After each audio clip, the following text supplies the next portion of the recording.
अस्सलाम वालेकुम लिसनर्स, कैसे हैं आप सब लोग। उम्मीद है आप सब लोग खैरियत से होंगे। आज की कहानी बहुत ज़्यादा इंटरेस्टिंग और हॉरर होने वाली है। कहानी की तरफ बढ़ने से पहले मेरी आपसे गुजारिश है कि पहले चैनल को सब्सक्राइब कर लें। आपने बहुत मर्तबा घोस्ट हंटिंग से रिलेटेड टीवी प्रोग्राम्स वगैरह देखे होंगे। आज की कहानी भी एक ऐसे ही प्रोग्राम में दिखाई गई थी। ये कहानी दो भाइयों की थी। उन दोनों के घर एक साथ बने हुए थे और वो दोनों घर देखने में एक ही जैसे थे। जब उनमें से छोटे वाले भाई की शादी हुई तो उसकी बीवी ने आते ही दोनों भाइयों में झगड़ा करवा दिया। वो एक शैतान सिफ्त औरत थी। असल में जो दोनों भाइयों में से बड़ा भाई था उसकी कोई औलाद नहीं थी और वो औरत उनके घर पर कब्जा करना चाहती थी। इसी हसद में उसने सबसे पहले उन लोगों से ताल्लुक ख़त्म किया और फिर काले जादू का सहारा लेते हुए उन्हें मारना चाहती थी। उसने उन दोनों मियाँ बीवी पर काला जादू करवा दिया। शुरू में हर रोज़ रात को उनके घर की छत पर किसी के चलने की आवाज़ें आती थीं, लेकिन वहाँ कोई भी मौजूद नहीं होता था। फिर उनके घर के बर्तन वगैरह टूटने लगे थे। एक दिन ऐसा ही एक वाक़या उनके साथ पेश आया। रात का वक्त था, वो दोनों मियाँ बीवी घर में मौजूद नहीं थे। जब वो लोग घर वापस आए तो उनका किचन पूरी तरह से टूट चुका था। यूँ लगता था कि किसी ने घर में घुसकर ये सब किया हो।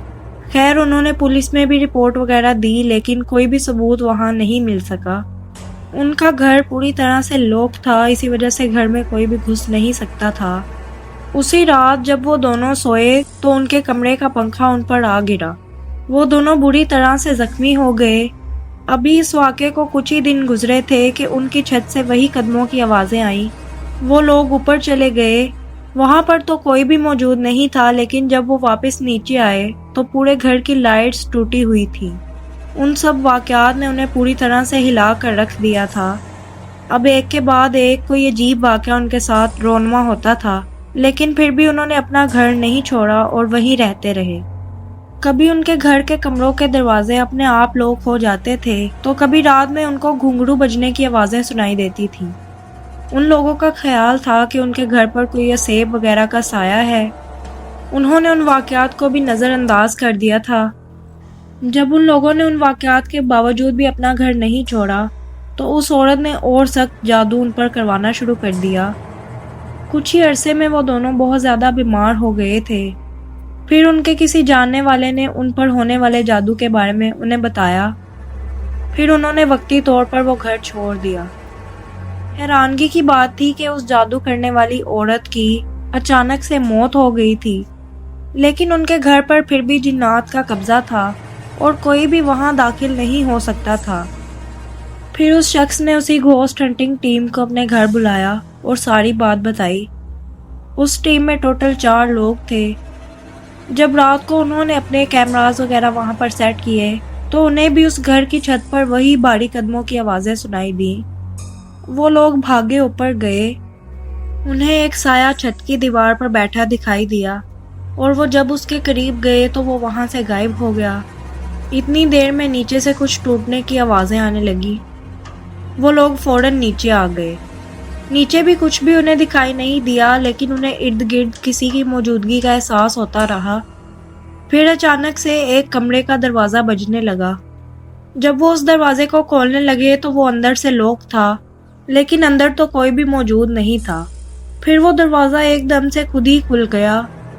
ये सब देखकर वो लोग पीछे को भागे। काफ़ी देर तक वो दरवाज़ा कभी बंद होता तो कभी खुलने लगता। अब वो वाक़यात जानलेवा हद तक बढ़ने लगे थे। एक बहुत ही खतरनाक सा वाक़या उनके साथ ये पेश आया कि वो लोग अभी एक जगह पर खड़े थे कि छत की सीलिंग अचानक से उन पर आ गिरी। खुशकिस्मती से उन्हें ज़्यादा नुकसान नहीं हुआ, लेकिन उस वाक़े के बाद वो बहुत ज़्यादा खौफज़दा हो गए। उन लोगों को एहसास हो चुका था कि मज़ीद उस जगह पर रुकना खतरे से खाली नहीं, लिहाजा वो लोग फ़ौरन वहाँ से निकल गए। वहाँ पर बहुत ही ताकतवर जिन्नात थे जो किसी को भी वहाँ दाखिल नहीं होने देते थे। इसी वजह से वो घर कई सालों से बंद पड़ा हुआ था। उम्मीद है आपको आज की कहानी बहुत ज़्यादा पसंद आई होगी। इस तरह की मज़ीद इंटरेस्टिंग और हॉरर स्टोरी सुनने के लिए मेरे चैनल को सब्सक्राइब कर लें। मैं आपसे नेक्स्ट हॉरर स्टोरी के साथ मिलूंगी। तब तक के लिए अल्लाह हाफिज़।